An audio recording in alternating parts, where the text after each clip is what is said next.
what I have written in the book in a compensatory, I made up a term, a definition for it, since I couldn't get a straight answer from people whom I asked, what is the American dream? I mean, Martin Luther King laid out his definition, little white girls and little white boys holding hands, singing the Negro spiritual and whatnot. That was the American dream. Some people say the American dream is a house. Real estate people say this all the time.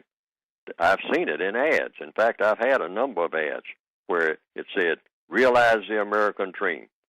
See Mr. J.J. Jenkins, real estate operator, and make your American dream come true. And it'll show a little picture of a picket fence and usually a 1950s-style bungalow house in the background.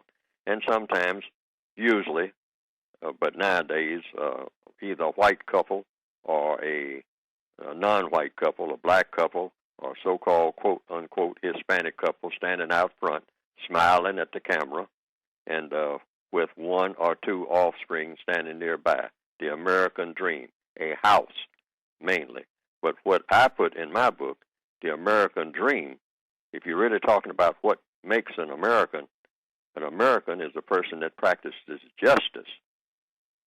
You cannot be an American if you're not practicing justice. And since no one is practicing justice, it definitely is a dream. There's nobody on this planet that practices justice. Justice has not been established anywhere on this planet by the compensatory definition. And what is that definition again? Guaranteeing that no person is mistreated and guaranteeing that the person that needs help the most gets the most constructive help. That's a dream. That has not happened anywhere. So no one is qualified to be an American. That's a dream that everyone should continue to hold on to that dream and work to make it a reality.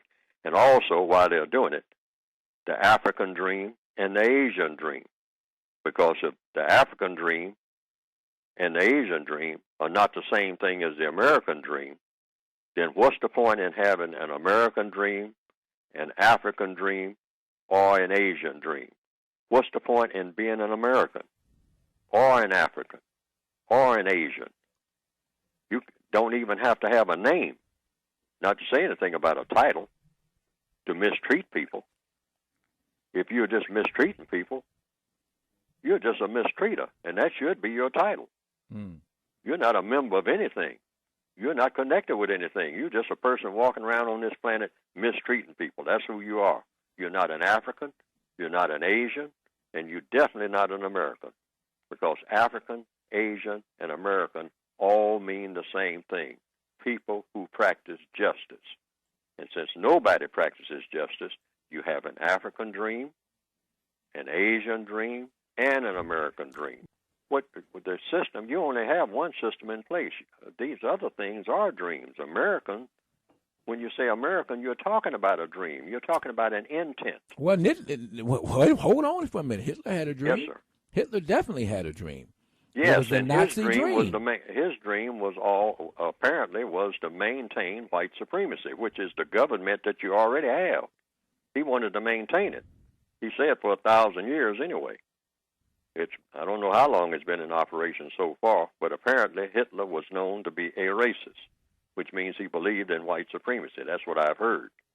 I'm not absolutely certain about that, but I've read some of his writings about what he said about Negroes.